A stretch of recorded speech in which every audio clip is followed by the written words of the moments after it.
What if I told you that spirits can talk to the living, and that they're all around us, watching us, waiting for us? Will you believe me? In Taiwan, ghosts and spirits are thought to be real, and speaking to them goes beyond the grave. Appeasing them brings fortune, but disrespecting them can bring calamity. In the end, we all have to journey down the same path.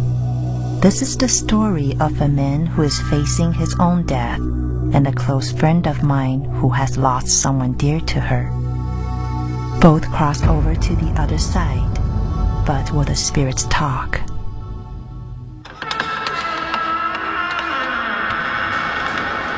Today, like countless days before, I pray at this temple with my family and whisper to the gods. I ask for their blessing on my loved ones, my health, and my career, but I don't think they're listening because I am an atheist. Taiwan, a small island that faces the Pacific Ocean on the east and mainland China on the west.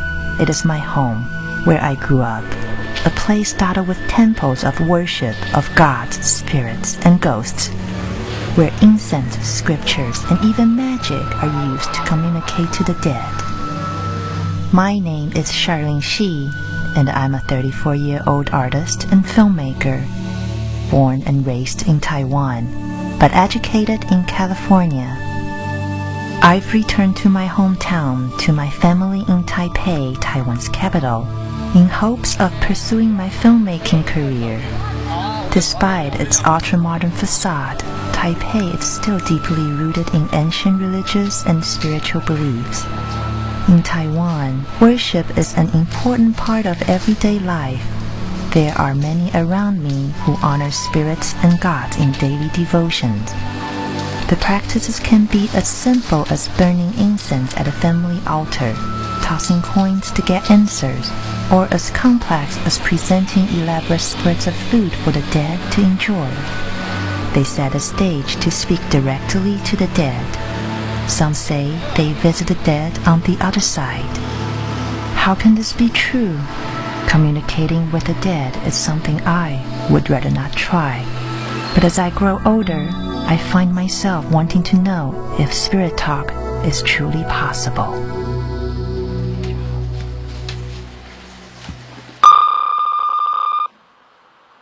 你好，我们现在不在家，有事请留言。Hi, this is Jerry Ma. Please leave your message after beep. Thanks. Bye.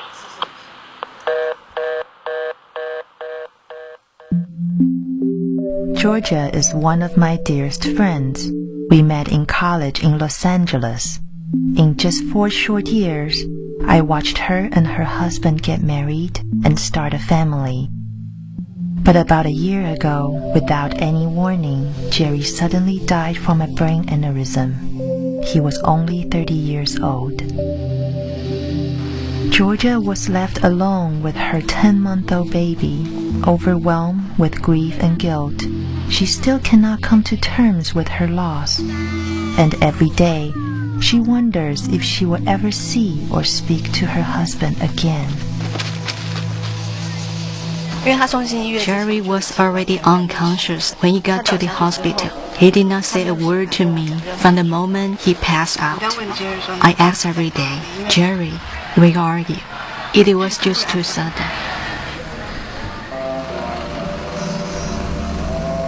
I followed Georgia to visit Jerry's grave at the North Sea Fortune Base, which is a private ossuary in the countryside of Taipei, a building where remains of the dead are stored. She comes here every so often to remember Jerry, talk to him, bring him food, and burn imitation cash or spirit money for him. To many in Taiwan, this is a symbolic gesture that sends food and wealth to the spirit world so that the dead can enjoy the luxuries on the other side. I think about him every day, and every time when I think about him, I cry a little. But when I come here, I see all that is left of him are only ashes. It is just too much for me to take.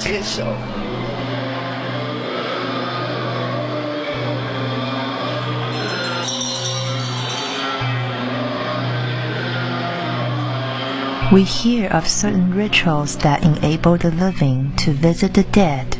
This is what Georgia has been searching for, a chance to speak to her husband again. I want to know if he is doing okay, because I will feel sad if knowing he's not alright. I also hope he can tell me if there is anything I can do for him. Perhaps it is out of sympathy. Perhaps it is my own curiosity. But I decide to help Georgia investigate and document these rituals on film. Understanding these rituals is not